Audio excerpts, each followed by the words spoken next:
Mesdames et messieurs, bonsoir. Il est l'heure de votre journal de 22 heures au sommaire de l'actualité.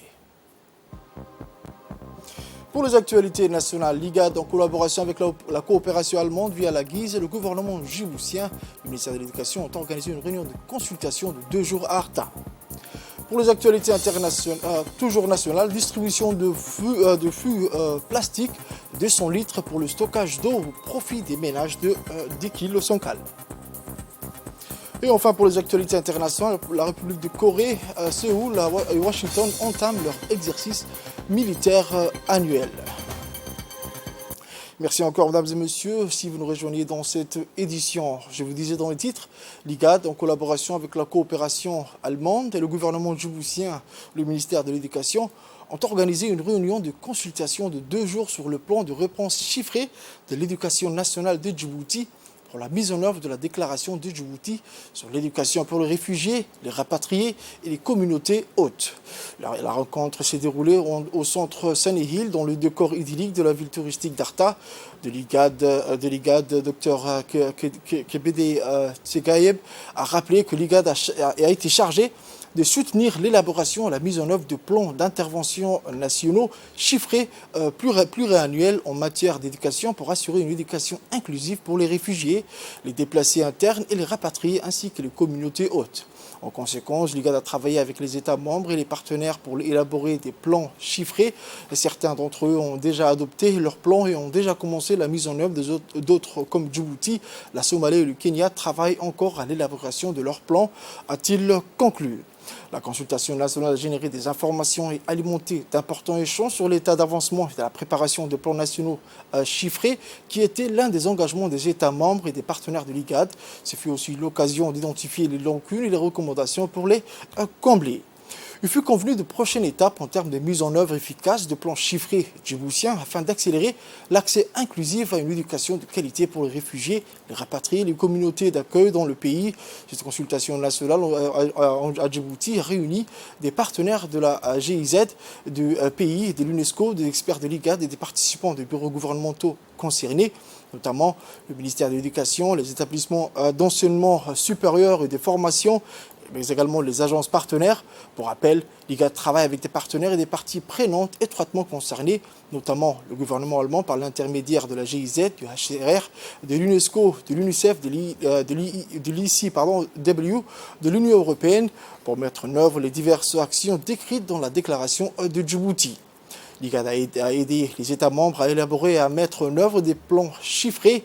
Les déclarations de Djibouti amplifient la nécessité d'accélérer l'inclusion des réfugiés dans les systèmes éducatifs nationaux et de veiller à ce que personne ne soit laissé pour compte en ce qui concerne l'accès à l'éducation, le développement des compétences et le renforcement des compétences.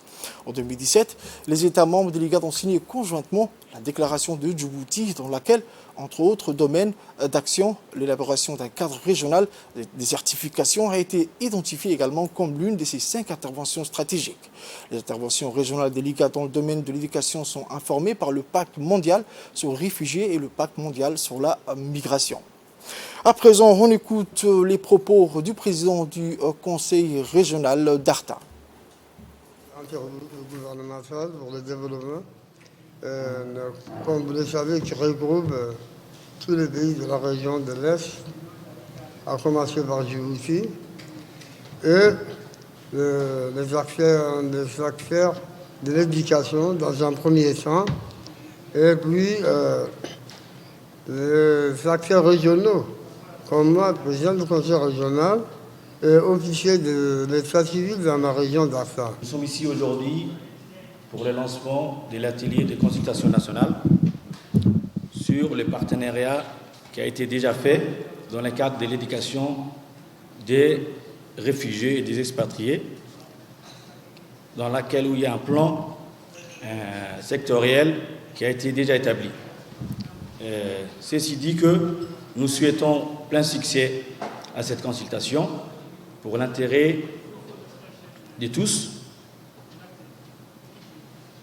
Cette consultation va effectivement concerner les améliorations, les formations des enseignants à planifier, ainsi que les recommandations qui ont été constatées durant cette première phase des plans qui a été fait en collaboration avec le ministère de l'Éducation nationale et de la formation professionnelle.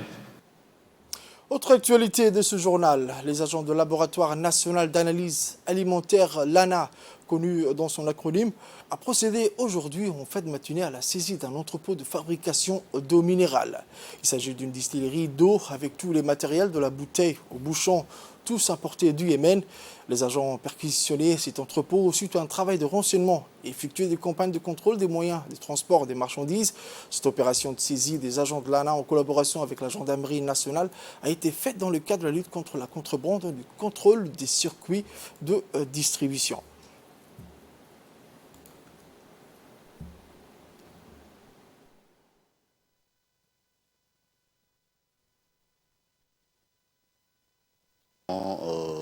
Avec A12 pour une inspection sanitaire, nous avons observé que les commerçants de la place produisaient l'eau minérale en bonbonne.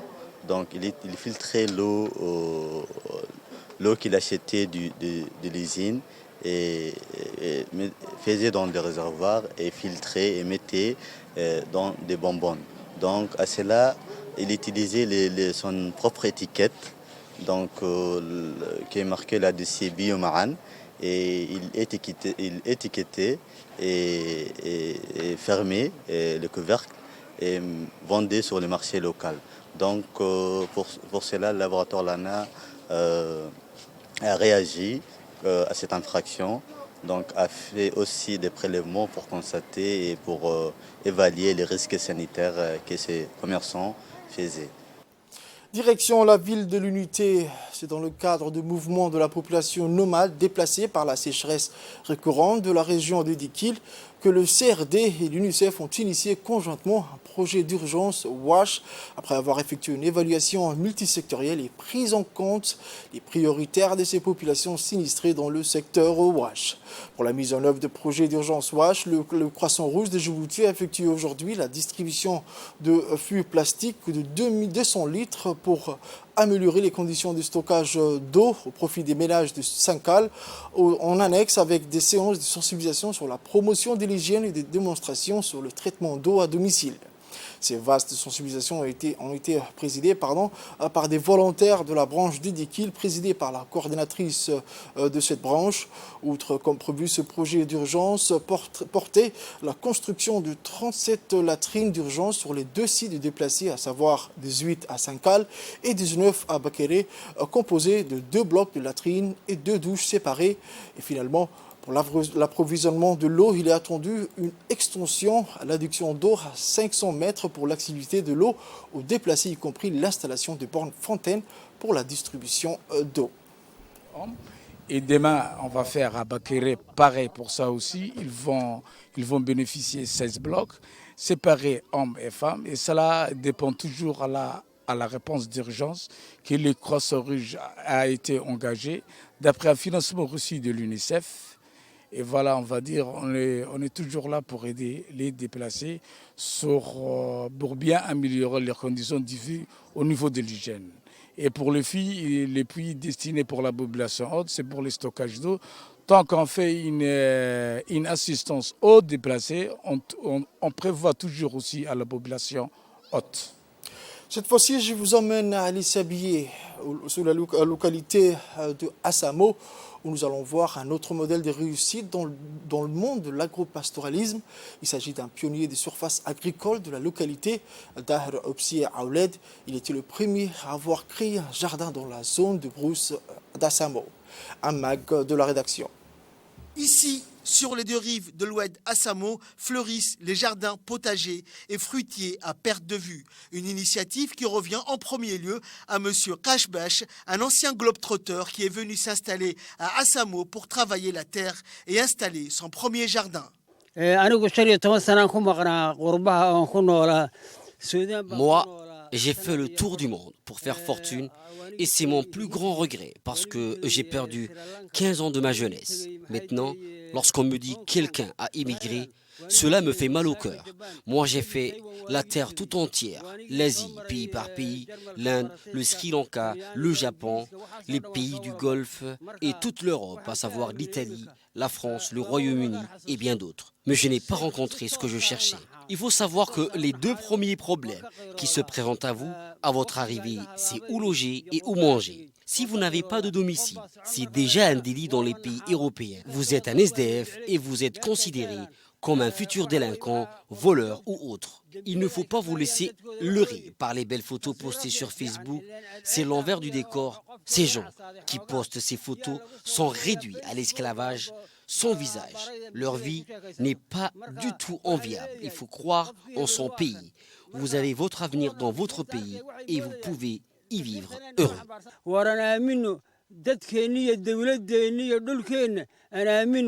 Alors qu'il fallait plusieurs heures au véhicule tout-terrain, aujourd'hui même, les tricycles ou badjages ne mettent qu'une demi-heure pour relier Assamo au chef-lieu pour le plus grand bonheur des agriculteurs et autres commerçants de Assamo.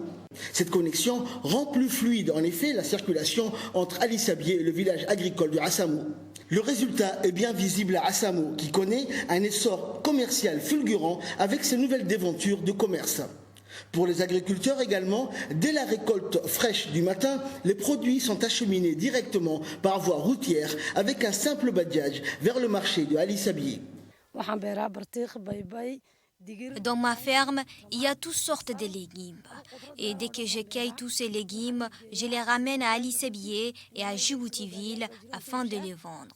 Par ailleurs, j'ai des clients particuliers qui sont toujours là à acheter mes légumes puisque je suis aussi membre de l'association qui confectionne la confiture. Et tout ceci est devenu possible grâce à la route bitume de fond en comble pour désengorger la localité de Assamo. Un projet de construction initié par le président de la République, ce nouveau corridor Assamo-Ali Sabié a aussi permis à beaucoup de touristes de se rendre dans cette localité, qui est à la base une localité qui attire des touristes venus de différents horizons. Mis à part l'afflux massif de touristes, nos fruits et légumes sont vendus sur place du moment que les voitures viennent ici à Assamo afin d'acheter des fruits et des légumes frais.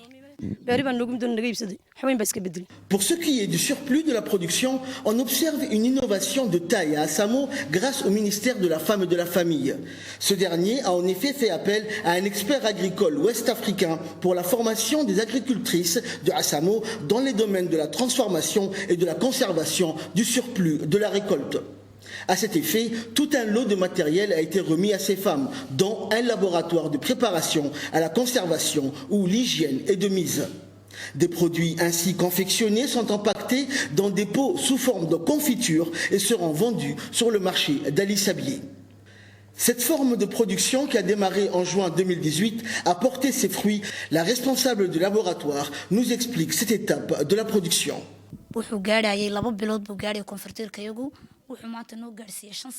Notre confiture a tenu au maximum des mois, mais maintenant, grâce à la formation qu'on a acquis, notre confiture peut atteindre 5 ans et des matériels nous a été octroyés afin d'améliorer notre production. Auparavant, une fois qu'on finit la production, on transportait la marchandise jusqu'à Ali Sabié. Mais à présent, notre production se vend ici à Assamo grâce à ce nouveau corridor qui nous a facilité la vie et a rendu possible à ce que notre production se développe.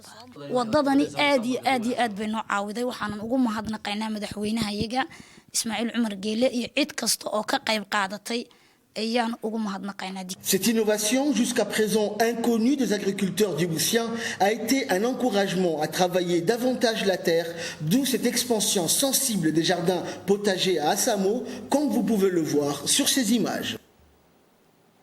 Nous allons également parler d'activités génératrices de revenus ou dans le cadre de l'autonomisation des femmes. Ce programme phare a pour mission de valoriser la femme rurale. Voici un reportage sur des modèles de réussite de ces femmes qui ont bénéficié de cet appui. Aujourd'hui, elles n'ont besoin de personne et elles promeuvent l'économie locale.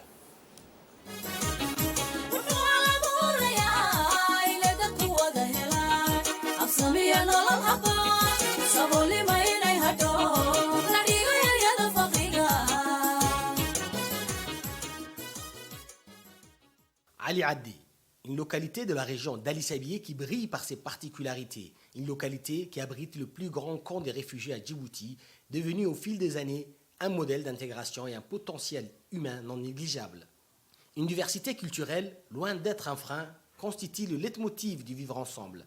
Ils viennent du sud somalien, d'Éthiopie ou d'Érythrée, ou tout simplement natifs de Djibouti. Une somme de communautés qui vient des divers horizons, qui a fait de la solidarité et du sens du partage la devise du savoir-vivre communautaire. Ali Adé, c'est l'unité dans la lutte contre la pauvreté. Une lutte contre la pauvreté qui est la pierre angulaire des actions de l'ADDS qui mène plusieurs projets dans cette zone. Parmi ces actions, le projet des réponses en développement au déplacement dans la Corne de l'Afrique, financé par la Banque mondiale. Un projet qui se manifeste à travers ce qu'on appelle groupes de femmes d'entraide et d'affinité. Ces groupes utilisent l'épargne, les crédits et l'engagement social comme instrument d'autonomisation. Ce sont ces femmes venues ici accueillir l'artisan de ces programmes en visite dans leur localité. Des femmes constituées en 12 groupes pour un total de 175 membres. Selon la DDS, un peu plus de 2 ans après leur création, ces groupes de femmes ont épargné près de 5 millions de nos francs en cotisant 200 francs par femme et par semaine. Ces groupes de femmes d'entraide et d'affinité sont devenus un exemple de détermination, de dévouement et de persévérance avec pour seul but sortir de la pauvreté.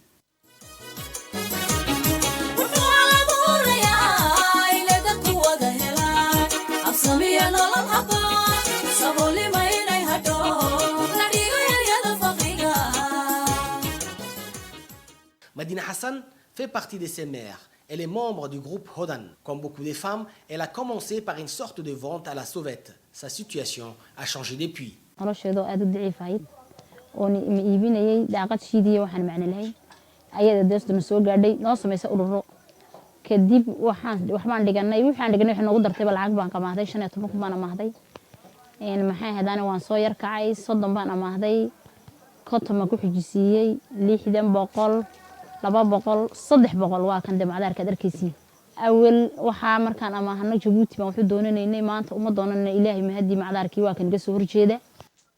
Juste en face de son commerce individuel, une autre boutique de vente, en gros, qu'elle gère avec son groupe. Salam alaikum. Dukaanka ka waran socodkiisa maanta. Waa aniga maxay hadaan halka baqaarkayga gaarkiibu ahaa kana waa kii aan walaalahayga ururka la lahaa ururkayga waxa la dhadaa Hodan inantana ururkay ka mid tahay waxa la dhadaa Xawculo Dirane waa ka de ma sha Allah baqaarkan ku sheegayay in kaga kaaftoonay safarkii iyo socdaalkii waa kan noloshaydu aad bay isku bedeshay in eeg adiga oo maxay hadaan ay waxba haysan iyo ado wax haysta way kala fiican tahay aad iyo aad bay noloshaydu isku bedeshay noloshaydu qirqir ku jirtay ma sha Allah baan leeyahay. Comme pour Madina Hassan, elles sont près de 200 à bénéficier de ces projets qui leur a permis de se développer et d'améliorer leurs conditions de vie. Toutes sont unanimes sur les retombées largement positives de ces programmes. La valorisation de la femme rurale est le résultat de la politique engagée du président de la République en faveur de la promotion du genre en République de Djibouti et en particulier dans les zones rurales. Une belle illustration pour ces femmes dont le quotidien a changé car elles ont réussi par leurs efforts à vaincre la précarité.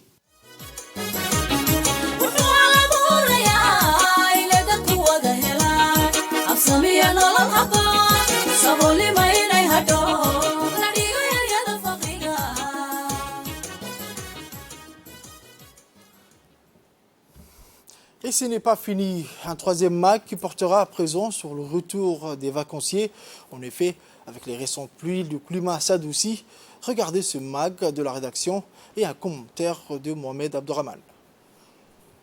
Le climat à Djibouti s'adoucit et les températures ont largement baissé. L'été torride laisse place à un temps plus doux pour les Djiboutiens. Avec cette nouvelle donne du climat, les vacanciers pensent à regagner le pays. Le retour des vacanciers a débuté et s'amplifie de jour en jour. En témoigne le flux de vacanciers qu'une équipe de la RTD a pu observer à la frontière de l'Ouéada. À leur retour à la frontière, les vacanciers sont soumis à un processus qui consiste au test Covid opéré par les agents du service d'hygiène qui prend en charge les vacanciers, les rassemble sous une même tente et leur distribue des masques afin de les protéger les uns des autres. Mais avant de pouvoir passer les tests Covid, une autre démarche s'impose. Et ce n'est nul autre que la vérification des identités des voyageurs et leur enregistrement sur le registre d'entrée dans le pays. Une opération d'une importance capitale puisque cela relève de la sécurité du pays et cette opération est menée par les militaires stationnés au poste frontalier de l'Ouéada. Le voyageur, une fois arrivé à cette étape, présente ses documents de voyage qui sera vérifié et enregistré. Et par mesure de sécurité, tous les voyageurs sont soumis à un contrôle obligatoire des bagages par le service de la douane sous la supervision des militaires du poste frontalier de l'Ouéada pour vérifier les marchandises prohibées avant d'être accueillis dans les locaux de la police d'immigration. Le dépistage est obligatoire à l'arrivée dans le territoire djiboutien, indépendamment du statut vaccinal. Un nouveau test est effectué obligatoirement à l'arrivée au poste frontalier. Tout voyageur qui entre sur le territoire djiboutien et présente un test positif lors du dépistage sera mis en isolement et conduit à Bouffar. Et ceux qui présentent avec un test négatif entrent dans le territoire djiboutien. Les tests Covid sont effectués sur place et la réponse est immédiate, alors qu'auparavant, ces personnes ont été confinées dans des locaux prévus à cet effet. Mais aujourd'hui, fini les longues heures d'attente pour les réponses du service d'hygiène, et ceci grâce au concours du ministère de la Santé qui a employé tous les moyens nécessaires afin d'obtenir des tests rapides du Covid-19, des vacanciers qui d'ailleurs ont emprunté un long périple à travers des pistes sablonneuses et des montagnes difficiles à traverser. Le tout, un trajet assez compliqué et épuisant aux yeux des vacanciers, mais plutôt facile pour les conducteurs de ces gros 4x4 qui font la navette sans arrêt entre Djibouti et la Somaliland pendant la période estivale. Et le voyage des Djiboutiens vers la Somaliland pendant cette période de canicule à Djibouti fait le bonheur de ces conducteurs qui voient leur revenu en os. Pour en savoir un peu plus sur le chemin parcouru et les obstacles auxquels ils ont été confrontés en cette période de pluie, nous avons approché certains de ces conducteurs. Le conducteur du 4x4 nous précise que les vacanciers djiboutiens regagnent la capitale avec les pluies et que le climat de Djibouti s'adoucit et que la température a largement diminué. Ils regagnent après un voyage en traversant un long périple. Pendant les vacances d'été, les vacanciers djiboutiens aiment Borama en raison de sa fraîcheur et la vie moins coûteuse et abordable afin de fuir la canicule d'été. Cette période de canicule à Djibouti fait notre bonheur car c'est durant cette période que nous faisons plus de bénéfices. Si on regarde un peu les chiffres de notre bénéfice, ça peut aller jusqu'à 4 000 $, soit environ 700 000 francs Djibouti. Retour sur les vacanciers djiboutiens après leur passage au poste militaire frontalier de l'Ouéada. C'est au tour de la police des frontières et de l'immigration d'accueillir ces vacanciers dans leurs locaux. Sur place, une équipe de jeunes officiers de la police des frontières et de l'immigration dynamique et remarquable sont engagés et se sont déployés pour recevoir et servir au mieux les vacanciers djiboutiens de retour de la Somaliland.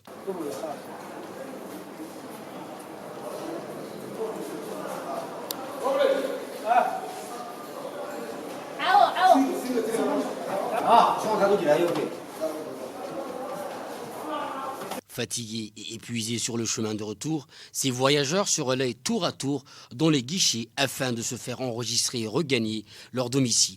Les agents de la police des frontières et de l'immigration sont à pied d'œuvre pour faciliter la procédure d'enregistrement de ces voyageurs. Toutes ces opérations sont supervisées et contrôlées par un seul homme. C'est le lieutenant Yassine Ahmed Idriss, responsable du poste des frontières et de l'immigration de la police nationale à l'Ouéada. Il emploie tous les moyens nécessaires pour faciliter la procédure aux vacanciers qui reviennent de 3 mois de vacances et qui ont traversé un périple assez difficile. Ces voyageurs ont traversé un long périple. Ils sont fatigués, épuisés et nous leur facilitons les procédures d'enregistrement dès l'entrée au poste de contrôle, sans oublier le respect des lois d'immigration mises en vigueur en République de Djibouti. Mais une chose est sûre, c'est que Djiboutiens et Somalilandais travaillent main dans la main, avec une dynamique et une parfaite harmonie, avec les braves et courageux militaires au poste frontalier de l'Ouéada. Dernière étape pour les vacanciers de retour au pays, c'est la fouille et le contrôle des bagages par les agents très méticuleux de la douane qui ne laissent rien au hasard et scrutent à la loupe les moindres détails.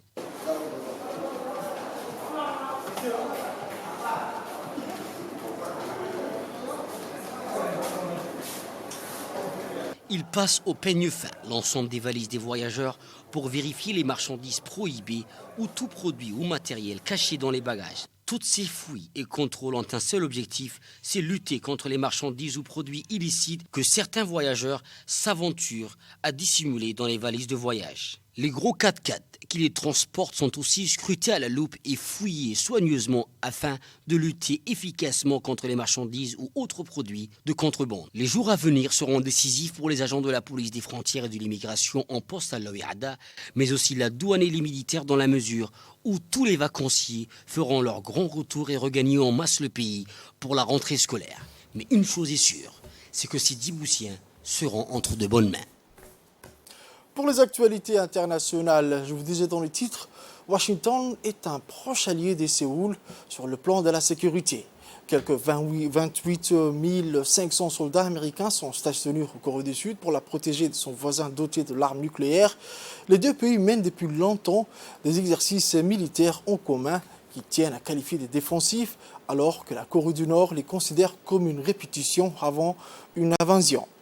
Les manœuvres Ulchi Freedom Shield marquent la reprise des entraînements de grande ampleur entre forces américaines et sud-coréennes après leur diminution du fait de la pandémie du Covid-19 et marquent aussi, avant l'exercice Ulchi Freedom, les deux alliés ont mené la semaine dernière des exercices préliminaires visant à répéter des procédures de réaction à des scénarios de crise pré-conflit. Et à présent, nous allons parler cette fois de ces incendies en Europe. Déjà plus de 700 000 hectares partis en fumée. L'Espagne est le pays le plus durement touché avec plus de 283 000 hectares ravagés par des flammes. Selon le système européen d'information sur le feu de forêt, viennent ensuite la Roumanie avec plus de 150 700 hectares et le Portugal avec 86 000 hectares. La France occupe la 4e place de ce triste classement avec 62 102 hectares devant l'Italie avec 42 000 hectares. Et pour les inondations au Soudan, les inondations se poursuivent. Les niveaux de fleuves Nil et Atbara augmentant depuis juillet, selon un rapport publié le 13 août par le Conseil national soudanais de la défense civile. 52 Soudanais ont été tués, 25 autres blessés par les inondations et les pluies torrentielles depuis mai. Les chiffres restent inconnus pour de nombreuses régions du nord et de l'est du Soudan. En Asie, l'Afghanistan et l'Inde ne sont pas également épargnés par les fortes pluies. L'Afghanistan est de nouveau touché par des fortes inondations dues aux pluies saisonnières. Après avoir fait au moins 31 morts et des dizaines de disparus la semaine dernière dans le nord du pays, elles ont cette fois-ci frappé l'est dans la nuit de samedi à dimanche, bilan au moins 9 morts. C'est la fin de cette édition, mesdames et messieurs. Merci à vous de l'avoir suivi et restez avec nous pour la suite du programme sur Télé Djibouti.